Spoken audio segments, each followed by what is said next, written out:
देशाचे गृहमंत्री माननीय अमित शहा काल महाराष्ट्राच्या अर्थातच अहिल्यानगर जिल्ह्याच्या दौऱ्यावर असताना भाषणात अहिल्यानगरमध्ये म्हटले की मराठवाड्यात पूरग्रस्त शेतकऱ्यांना मदत करण्यास दिरंगाई होणार नाही, लवकर मदत मिळेल.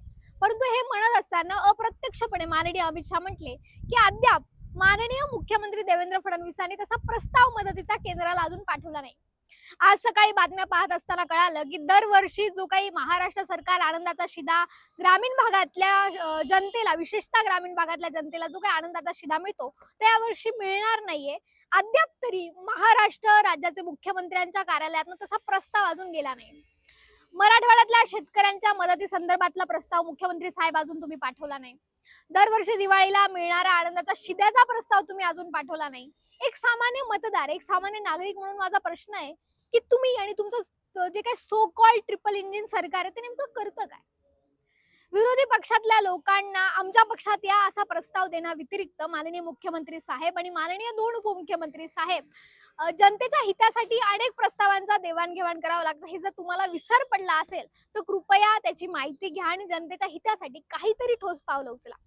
बरं, अर्थात आम्हाला काय तुमच्याकडनं फार अपेक्षा आहेत का? तसं अजिबातच नाही. ओला दुष्काळ अशी काही संज्ञाच नाहीये. ओला दुष्काळ हे मॅन्युअल मध्येच नाहीये. ओला दुष्काळ ही बोली भाषेतली एक टर्म आहे असं म्हणणार आहे. किंवा मराठवाड्यातल्या एका शेतकऱ्यानं एक प्रश्न विचारल्यानंतर राजकारण करू नको असं म्हणून त्या शेतकऱ्याला अटक करायला लावणार आहे. किंवा आनंदाचा शिदा तर फार दूरची गोष्ट आहे.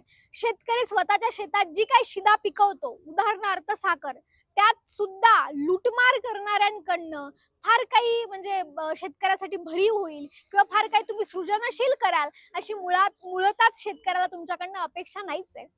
आणि बरं, आठवलं बोली भाषेतल्या टर्मवरनं आठवलं, फडणवीस साहेब हे जे काही अयशस्वी राज्यकर्ते असतात ना, यांच्यासाठी ग्रामीण भागात, विशेषतः ग्रामीण भागात फार उत्तम पद्धतीच्या टर्म्स वापरल्या जातात बोलताना.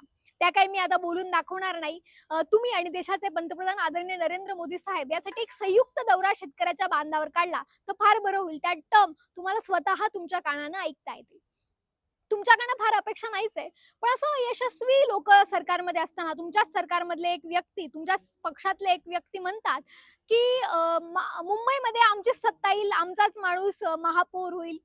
बंड साहेब, अहो थोडं तरी थांबा, थोडं तरी स्वतःला सांभाळा. तुम्हाला जळी तळी पाषाणी सगळीकडे फक्त सत्ता खुर्ची एवढंच दिसतं का? अहो नवनाथ बंड साहेब, थोडं स्वतःला सावरा. खरं तर म्हणजे मला तर विशेषच वाटतं. खरं तर सकाळी नवनाथ बंड जी पत्रकार परिषद घेतात ना, ती पत्रकार परिषद न म्हणता सकाळी नवनाथ बंड जी घेतात ना, ती एक सिटिंग कॉमेडी आहे. असा दर्जा खरं तर मुख्यमंत्री साहेब तुम्ही दिला पाहिजे. मी तर म्हणते असा प्रस्ताव महाराष्ट्राच्या जनतेनं फडणवीस साहेब तुम्हाला जर दिला बंड साहेबांसंदर्भात तर तुम्ही तात्काळ स्वीकारा अशी अत्यंत विनम्र मी तुम्हाला विनंतीच करते. आणि बंड साहेबांचा विनोद करण्याचा जो काही दर्जा आहे तो दिवसेंदिवस फारच वाढत चालला. बंड साहेब, अहो जळी तळी पाषाणी सत्ता खुर्ची हे पाहण्याआधी मतदार ही संज्ञा असते. बरं, बंड साहेब फडणवीस साहेबांच्या लेखी की तुमच्या मुळात भाजपाच्याच लेखी मतदार ही संज्ञाच नाहीये का? ती नसेल तर ती समाविष्ट करून घ्या. कारण हीच संज्ञा तुम्हाला तुमच्या खुर्च्या खाली करा ही आज्ञा देऊ शकते. जय हिंद, जय महाराष्ट्र.